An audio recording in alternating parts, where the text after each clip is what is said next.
Halo, assalamualaikum untuk teman-teman semuanya, khususnya untuk ayah dan bunda yang sama-sama bekerja. Karena kali ini emak akan memberikan tips bagaimana menabung untuk suami istri yang sama-sama bekerja atau dua-duanya bekerja ya. Nah, untuk kalian suami istri yang dua-duanya bekerja, kalian patut disyukuri ya, alhamdulillahirobbilalamin, sama-sama mempunyai kesempatan oleh Allah untuk mencari nafkah. Meskipun untuk istri yang bekerja tetap jangan lupa melaksanakan semua kewajibannya, baik tanggung jawab terhadap suami, terhadap anak, dan juga mengurus rumah tangga. Nah, di sini kita abaikan saja berapapun pendapatan kalian, gaji kalian, atau salary kalian. Pokoknya untuk semua suami istri yang sama-sama bekerja. Jadi, tips yang akan Ma berikan ini berlaku untuk semua pendapatan ya. Baik yang mendapatkan pendapatan hanya satu kali UMR, atau lebih dari itu, bisa dua kalinya, tiga kalinya, atau 10 kalinya. Yang penting untuk suami istri yang sama-sama bekerja. Dan ini sudah melakukan ya selama eh, kurang lebih 15 tahun selama Ma bekerja, karena di usia kerja Ma 16 tahun Ma terpaksa waktu itu harus mengundurkan diri karena Bapak bekerja di luar kota. Tetapi dengan cara menabung seperti ini setelah kerja 15 tahun, alhamdulillah meskipun hanya Bapak bekerja, penghasilan malah bisa menggantikan dari gaji emak sebelumnya waktu bekerja ya, asal kita bisa komitmen selama eh, target yang kita tetapkan itu tercapai. Misalnya kalian sekarang menargetkan dulu 5 tahun untuk menabung.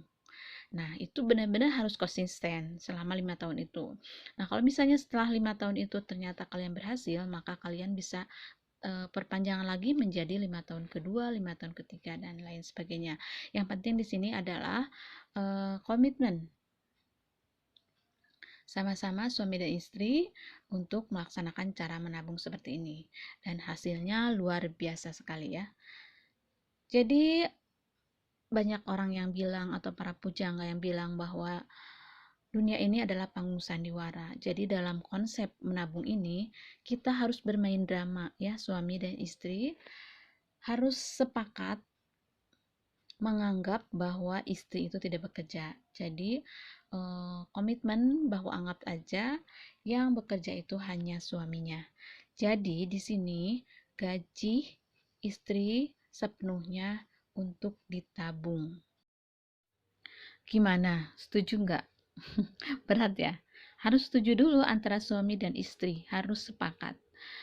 Jika kalian memang punya cita-cita untuk masa depan yang lebih baik, jika memang kalian ingin uh, percepatan dalam pertumbuhan perekonomian kalian, jika memang kalian ingin cepat-cepat settle, ini adalah cara menabung yang paling efektif. Tetapi tentu saja sesuatu yang ingin kita dapatkan lebih dari yang lain, lebih dari biasa, tentu ada perjuangan sebelumnya.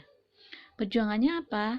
Yaitu tadi, perjuangannya hanya kalian suami istri sama-sama komitmen dan menerima segala konsekuensi dari yang sudah kalian targetkan.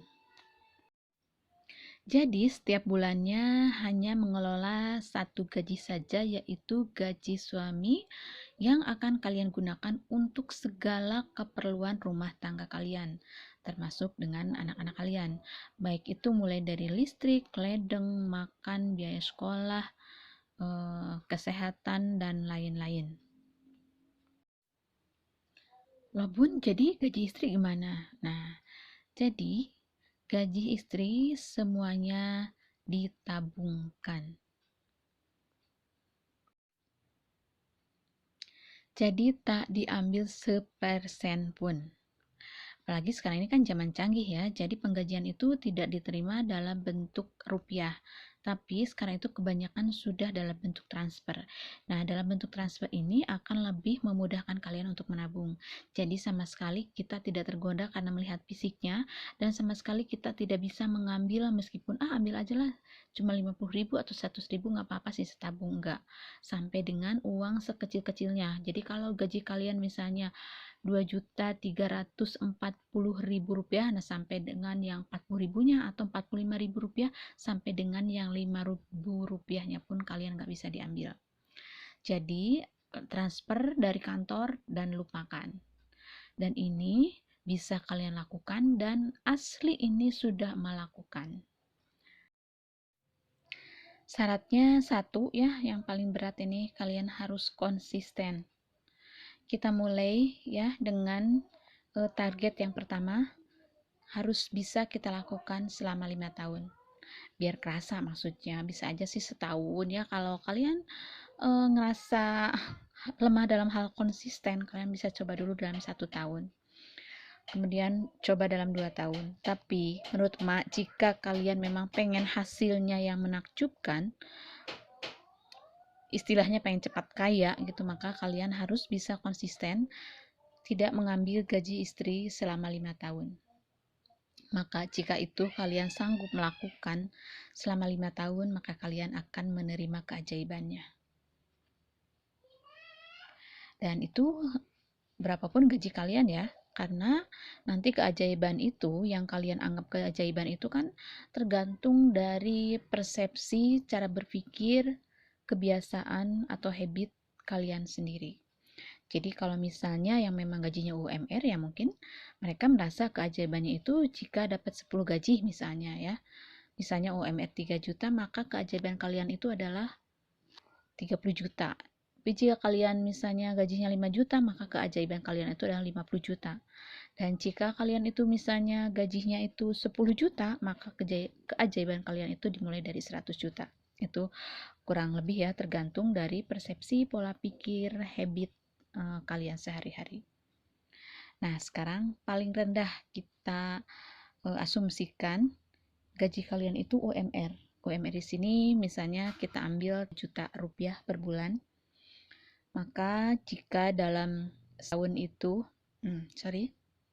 maka dalam 5 tahun uang yang akan terkumpul adalah 12 bulan dikali 3 juta dikali 5 tahun.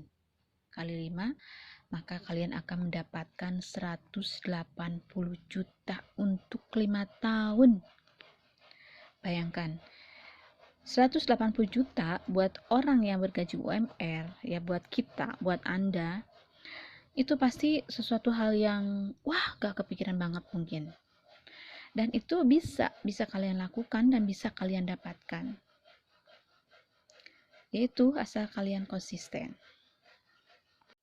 Nah, ini coba tuliskan lagi biar tampak rumusnya dan kelihatan jelas perhitungannya dan nampak masuk akal ya. Ini bukan halu-haluan, bukan halusinasi.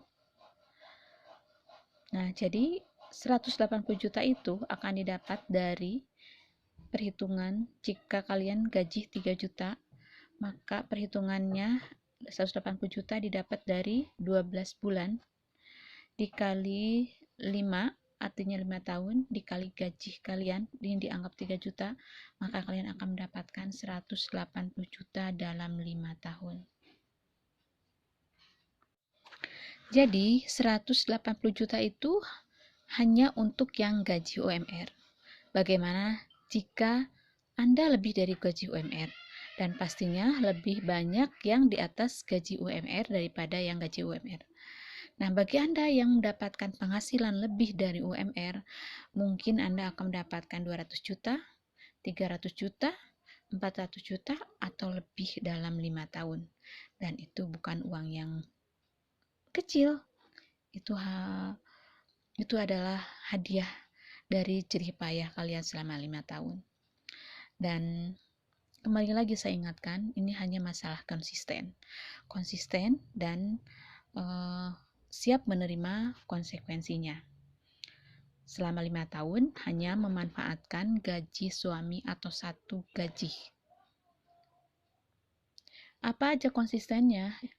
Apa aja konsekuensi yang harus kita terima? Nah, tentu saja karena kita hanya mengandalkan gaji suami, maka kita harus bisa hidup hemat. Kemudian kita bisa hidup apa adanya. Kemudian tidak berhutang. Jadi benar-benar gaji suami itu dimanfaatkan. Jadi semua kebutuhan keluarga itu disesuaikan dengan pendapatan suami, dengan gaji suami. Jangan hiraukan omongan orang. Jadi jangan gengsi gitu. Wah, nanti mungkin ada sebagian orang ngomong, waduh, kerja 2 orang, suami kerja dua-duanya, tapi kok kehidupannya gitu-gitu aja. Gak ada kemajuan. Nah, itu kalian harus buang, harus tutup telinga selama kalian yakin bahwa apa yang kalian lakukan itu memang benar.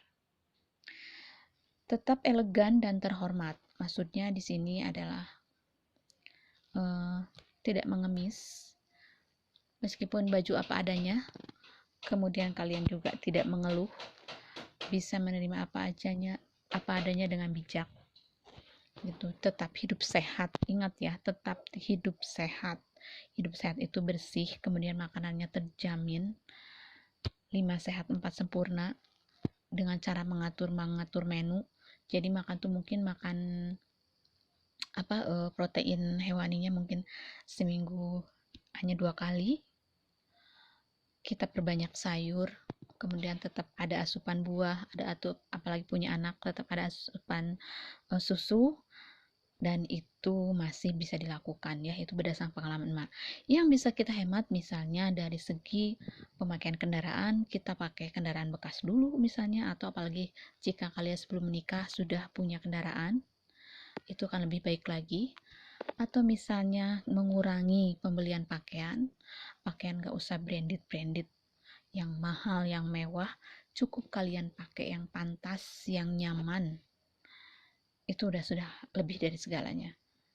Jadi dengan hidup hemat tidak berarti Anda menjadi miskin, menjadi tidak terhormat. Ya. Dan kehormatan kalian tuh bukan tergantung dari harta kalian, tapi tergantung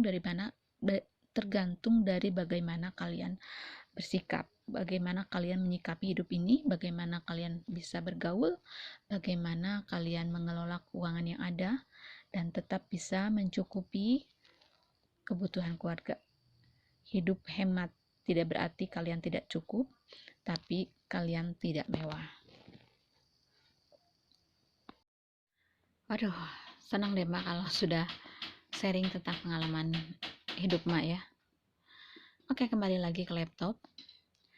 Lalu, apa yang kita bisa lakukan setelah 5 tahun? Setelah uang itu terkumpul? Nah, jika uang terkumpul berapapun itu, bisa 180 juta, 200, 300, 400, bahkan 1 miliar tergantung dari penghasil kalian. Maka kalian bisa beli rumah tanpa cicil. Bisa kalian gunakan untuk investasi, atau bisa juga kalian gunakan untuk bisnis. Investasi dengan bisnis agak berbeda sedikit ya. Kalau investasi bisa pada membeli sesuatu hanya untuk Anda simpan kemudian mungkin dijual suatu hari nanti. Tapi kalau bisnis bisa dalam bentuk barang ataupun tidak. Jadi uang bisa Anda kelola lagi sehingga beranak pinak dalam arti yang positif ya, maksudnya halal, tidak haram, bukan untuk di investasi yang tanda kutip pastinya. Nah, jika Anda sudah berhasil di 5 tahun pertama, maka Anda bisa membuat target-target baru 5 tahun kedua, 5 tahun ketiga, dan sebagainya. Maka nantikanlah keajaiban-keajaiban berikutnya, keajaiban kedua, keajaiban ketiga, atau keajaiban keempat. Tetapi jika kalian merasa sudah cukup di 5 tahun yang pertama, atau 5 tahun yang kedua, atau 5 tahun yang ketiga, itu bisa kalian stop atau bisa kalian berhenti dulu. dan kalian bisa menikmati hasilnya. Misalnya, kalau emak kan cukup di 5 tahun yang ketiga. Dan setelah itu kebetulan emak berhenti kerja. Nah, setelah itu maka kita tinggal menikmati hasilnya. Tetapi jika di tahun yang ketiga kalian sudah putuskan stop, tetapi kalian masih kerja, nah itu lebih oke lagi. Jadi disitulah saatnya menikmati hidup, menikmati keringat kalian. Dan jangan lupa, supaya kalian tidak sia-sia dan itu kebawa sampai akhirat, maka hasil keringat kalian itu, hasil perjuangan kalian itu juga harus kalian belanjakan di jalan Allah atau di kemaslahatan orang banyak, bermanfaat untuk orang banyak atau keagamaan. Jadi hasil keringat kalian, perjuangan kalian akan dibawa sampai kalian mati. Jadi kenikmatannya juga bisa kalian rasakan di akhirat nanti. Jadi ini bisa lamanya tergantung kalian atau periodenya. Apakah cukup dengan 5 tahun? Apakah cukup sampai dengan 5 tahun kedua atau 5 tahun ketiga? Semua ada di tangan Anda. Selamat mencoba, semoga berhasil ya. Semoga bermanfaat. Assalamualaikum warahmatullahi wabarakatuh.